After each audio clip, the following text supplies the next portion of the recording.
Bismillahirrahmanirrahim. Assalamu alaikum, barakallahu fikum. Nous continuons notre formation Lire l'arabe en 20 cours. Comme vous savez, cette formation concerne le niveau 1 ou encore le niveau débutant al-Mubtadi'oun. Aujourd'hui, nous allons voir notre deuxième cours. Dans ce deuxième cours, nous allons parler des sœurs de la lettre Ba, à savoir la lettre Ta et la lettre Tha. On verra comment coller ces lettres au début, au milieu et à la fin. Comme nous avons vu dans le premier cours avec la lettre Ba, on a vu comment on colle cette lettre au début, au milieu et à la fin. On a également parlé des harakat. On a vu la haraka de la dhamma pour le son OU. On a vu la haraka de la fatha pour le son A. Dans ce cours, on verra également deux autres harakat. On verra la haraka soukoun pour le son muet ou le son neutre. Et on verra la haraka de la kasra pour le son I. Si vous n'avez pas regardé le premier cours, ça va être difficile pour vous de comprendre le deuxième cours. Vous savez, on a 20 cours à voir. Et si une personne n'a pas regardé les cours précédents, ça va être difficile pour cette dernière de comprendre les cours qui viendront par la suite. Donc, pensez, Inch'Allah, à aller regarder le premier cours pour mieux comprendre le deuxième cours. Et si vous appréciez nos vidéos, si vous appréciez nos formations, n'hésitez pas de nous soutenir, Inch'Allah, en laissant tout simplement un like. Ça permet de soutenir la chaîne. Qu'Allah vous bénisse.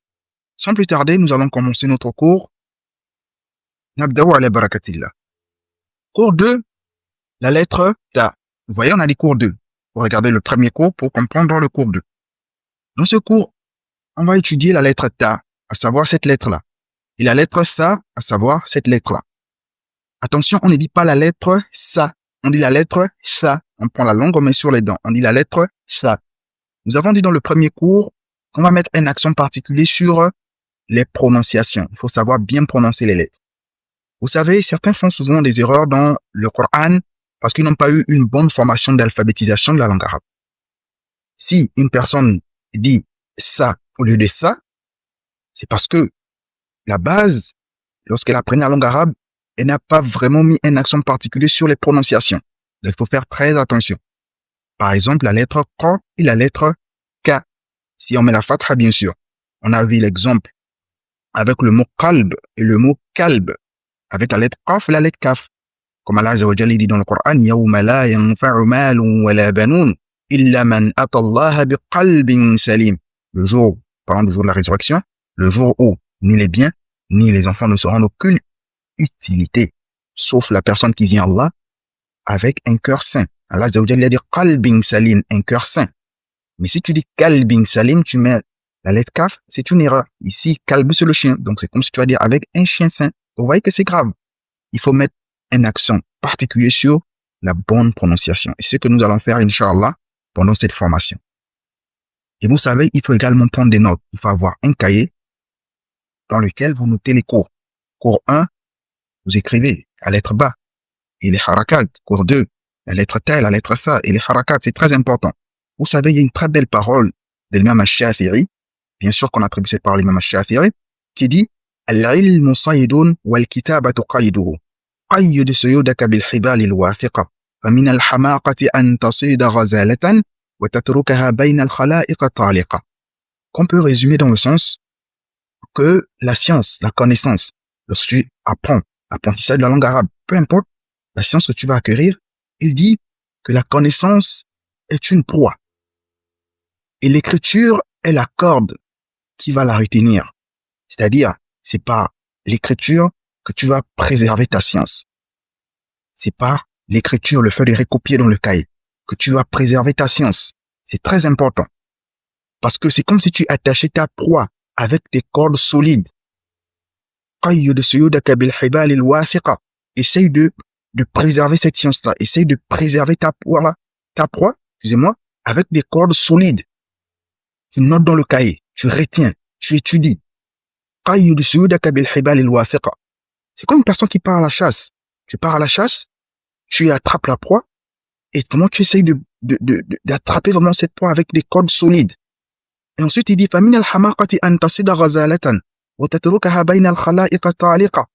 une très belle parole. Il dit, il est donc absurde, c'est pas sérieux pour une personne de chasser par exemple une gazelle et de l'abandonner libre parmi les gens. C'est pas sérieux. Tu apprends la science, tu préserves ça bien, tu révises, tu notes dans le cahier, mais il ne faut pas juste garder ça dans le cahier. Ensuite, tu révises. Parce que l'imam Shafi'i, un jour, il avait perdu son cahier. Il partait à la recherche de la science et il avait perdu son cahier dans lequel il avait tout noté. Il y a eu le torrent et voilà, il a grimpé sur l'arbre et il a perdu son cahier. Ensuite, qu'est-ce qu'il a dit? Il a dit Al-ilmu fi ras wa laysa fil kuras. Il a dit la science c'est dans la tête, ce n'est pas dans le cahier. Tellement qu'il avait révisé tout ce qui était dans son cahier, il a dit la science se trouve dans la tête, c'est pas dans le cahier. Premièrement, tu notes dans le cahier, ensuite tu révises. C'est comme ça qu'on apprend. Il ne faut pas juste garder la science dans le cahier. La science, al-ilmu fi ras wa laysa fil kuras. C'est comme ça la science. Pensez à prendre des notes pendant cette formation, Inch'Allah ta'ala. J'avais croisé un oustad, un professeur de langue arabe, juste pour terminer cette parenthèse. Il avait dit une parole. C'est parmi les paroles des pieux prédécesseurs. Il avait dit, ce pieux prédécesseur, rahimahullah ta'ala, rahmatan wasi'a, s'appelle Imam al-Sha'bi. Imam al-Sha'bi a dit, إذا سمعت شيئا فاكتبه ولو في الحائط. Lorsque tu écoutes quelque chose, tu le notes, même si que c'est contre le mur. C'est comme ça qu'on préserve la science. Le musulman, il écoute quelque chose qu'il ne connaît pas, qu'est-ce qu'il fait? Il prend des notes. Alors, on ferme notre parenthèse et on continue notre cours, qu'Allah vous bénisse. Nous allons voir la lettre Ta et la lettre Tha. On dit la lettre Tha, Tha. Essayez de répéter chez vous, la lettre Tha, avec la langue. Premièrement, il faut savoir que l'alphabet arabe a 28 lettres et 4 voyelles. Ça, vous savez déjà. Que l'alphabet arabe a 28 lettres et 4 voyelles. C'est une information que nous savons déjà. On a dit, on commence à étudier la lettre Ba, qui est la deuxième lettre de l'alphabet arabe. Ensuite, la lettre Ta, la lettre Tha. Ensuite, on va venir sur la lettre Alif, qui est la première lettre de l'alphabet arabe. Les 4 voyelles, on a déjà étudié 2. On a étudié la Dhamma pour le son O et la Fatha pour le son A. Ensuite, nous disons, la lettre Ta, cette lettre-là, et la lettre Tha, à savoir cette lettre-là, s'écrivent comme la lettre Ba. Vous voyez, une personne qui n'a pas bien compris la lettre Ba va s'embrouiller. On a dit que la lettre Ta et la lettre Tha s'écrivent comme la lettre Ba. Cependant, la lettre Ta a 2 points en haut et la lettre Tha a 3 points en haut. Regardez ici. Nous avons la lettre Ta avec ses 2 points.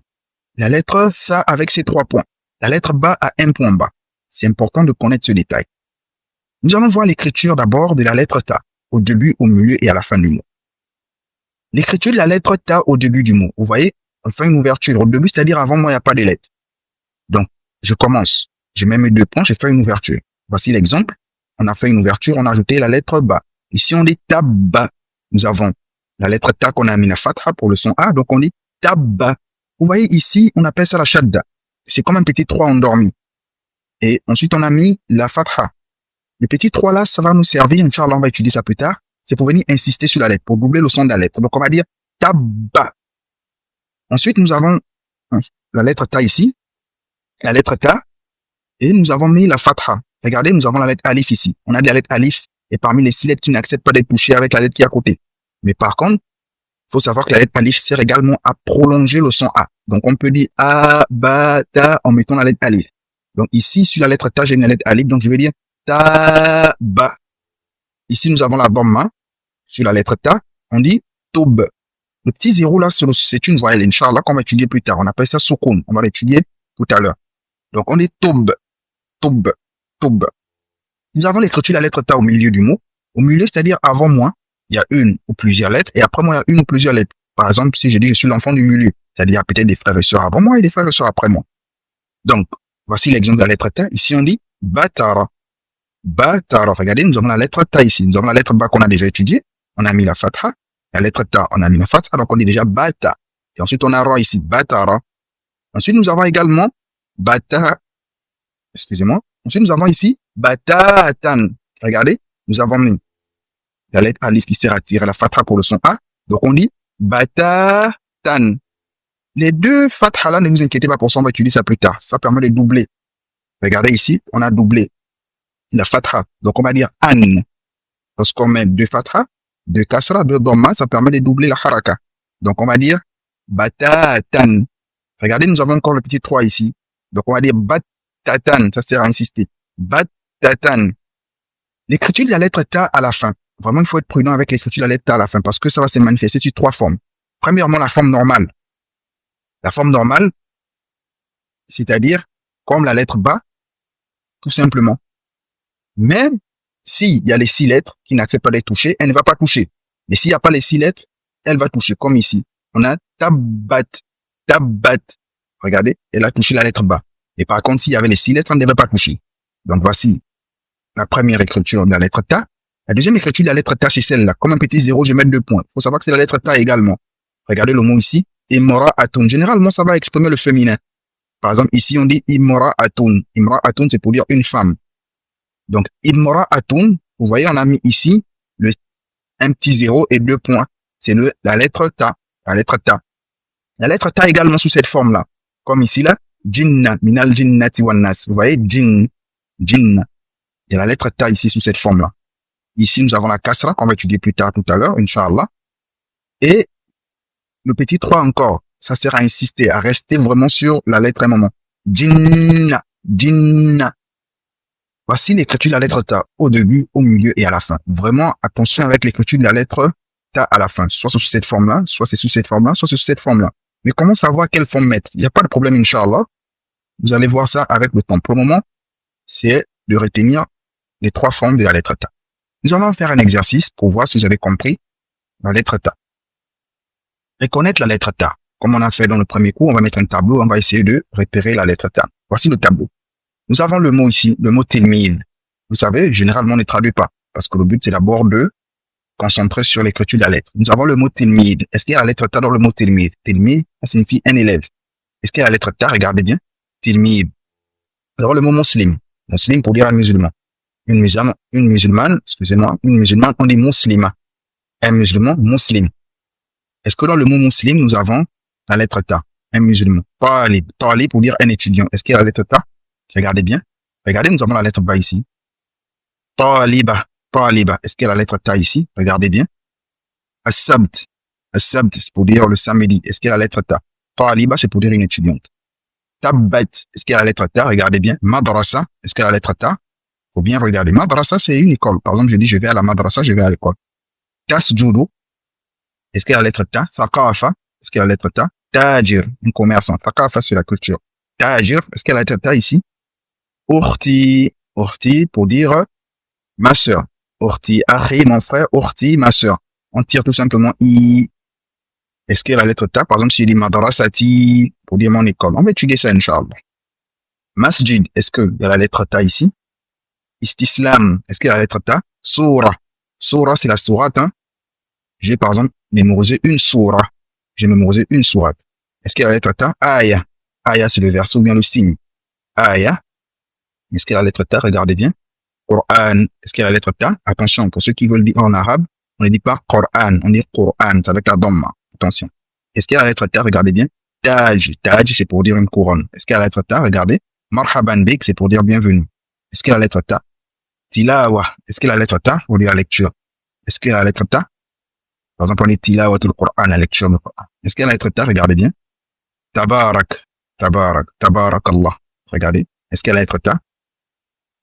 Si vous avez bien regardé, on va mettre la correction, Inch'Allah. Correction de l'exercice. Effectivement, dans le mot tilmid, il y avait la lettre ta. Dans le mot muslim, il n'y avait pas la lettre ta. Dans le mot talib, il n'y avait pas la lettre ta, mais il y avait la lettre ba. Dans le mot taliba, effectivement, il y avait la lettre ta sous la forme là. On a dit c'est généralement la forme du féminin. Vous voyez, quand on est taliba, on peut savoir que taliba, c'est un nom féminin. Taliba, c'est pour dire une étudiante. As-sabt, regardez, nous avons la lettre ta.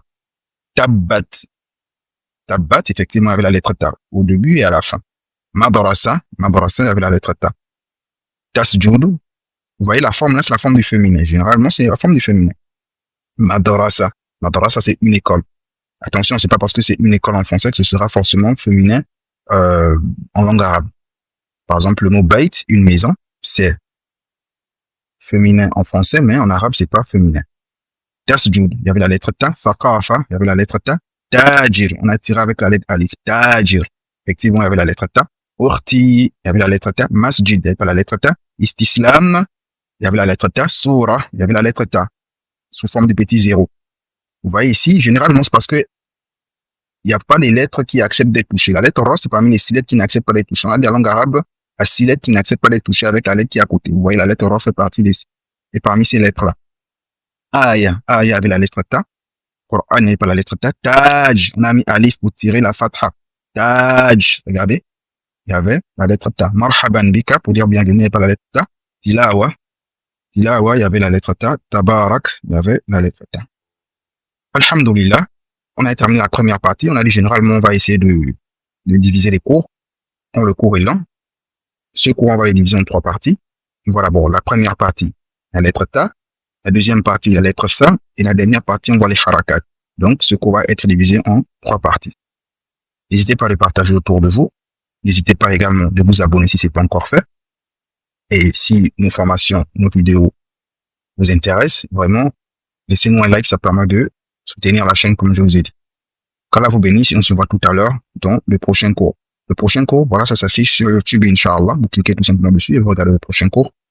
Qu'Allah vous bénisse. Wassalamu alaikum.